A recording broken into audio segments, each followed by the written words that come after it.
കഴിഞ്ഞ ഞായറാഴ്ച ഞങ്ങളെല്ലാവരും കൂടി കാടാമ്പുഴ വരെ ഒന്ന് പോയിട്ടോ. ആ വീഡിയോ ആണ് കുറച്ച് ലേറ്റായിട്ട് ഇടുന്നത്. ഞാനും പിള്ളേരും പിന്നെ ഏട്ടനും എടുത്തിമ്മയുണ്ട് കേട്ടോ. ഞങ്ങൾ നല്ല പാടത്തിൻ്റെ സൈഡിൽ കൂടെയുള്ള സ്ഥലത്ത് കൂടെ ഇങ്ങനത്തെ കുറേ സ്ഥലങ്ങളുണ്ട് കേട്ടോ ഞങ്ങളുടെ അടുത്തും. പിന്നെ അവിടെ എത്തിയപ്പോൾ അവിടെയൊക്കെ ഇങ്ങനത്തെ സ്ഥലങ്ങൾ തന്നെ. അപ്പം ഞാനിങ്ങനെ വീഡിയോ എടുക്കുമ്പോൾ പറയുക, ചിറ്റ ഇന്ത ഈ പാടം മാത്രം എപ്പോഴും എടുക്കുന്നതെന്ന് ചോദിക്കാം കേട്ടോ പിള്ളേർ. ഞാൻ പറഞ്ഞു, നല്ല രസമല്ലേടാ കാണാൻ. ഇവിടെ അതിൻ്റെ ഉള്ളിൽ ഫുൾ അടിയാണ് കേട്ടോ. തനു ഉണ്ണിയണ്ണേട്ടനും കൂടിയിട്ട്.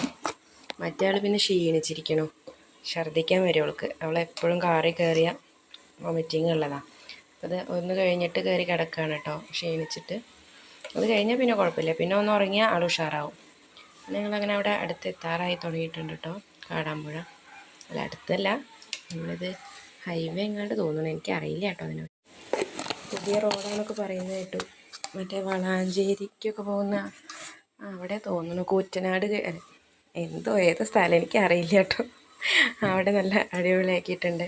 അപ്പോൾ ആ റോഡ് കണ്ടപ്പോൾ ഞാനിങ്ങനെ എടുത്തതാണ്. നല്ല രസമുണ്ട്. കുറേ ദൂരം അങ്ങനെ നല്ല മേലെ കൂടെ പാലം പോലെ കുറേ ദൂരം ഉണ്ട് കേട്ടത്. കാണാനും നല്ല രസമുണ്ട്. കുറേ ദൂരേക്കൊക്കെ കാണാനും എല്ലാം നല്ല അടിപൊളിയാണ്.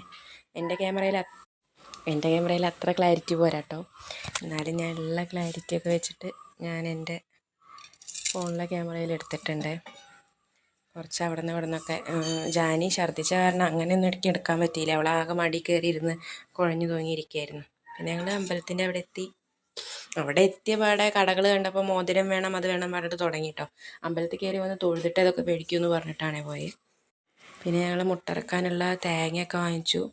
അപ്പോൾ അതൊക്കെ അവിടെ നിന്ന് തന്നെ വാങ്ങിച്ചിട്ടോ. അവിടെ നിന്ന് കൊണ്ടുപോയില്ല. നല്ലതൊക്കെ നോക്കി തിരയാൻ നിൽക്കണ്ടേ, ഇവിടെ കൊണ്ടുപോയില്ല. ചേച്ചിയും ചേട്ടനും കൂടി ചീട്ടാക്കാൻ പോയിരിക്കുകയാണ് കേട്ടോ. സമയം ജാനിക്കുട്ടി അവളുടെ ഏട്ടനും കൂടിയിട്ട് ഫോട്ടോ എടുപ്പ് എന്തൊക്കെയാണ്. പിന്നെ ഞങ്ങൾ തൊഴുകാൻ വേണ്ടി ക്യൂവിൽ നിൽക്കായിരുന്നു കേട്ടോ. പിന്നീട് വീഡിയോ ഒന്നും എടുത്തില്ല. ബൈ.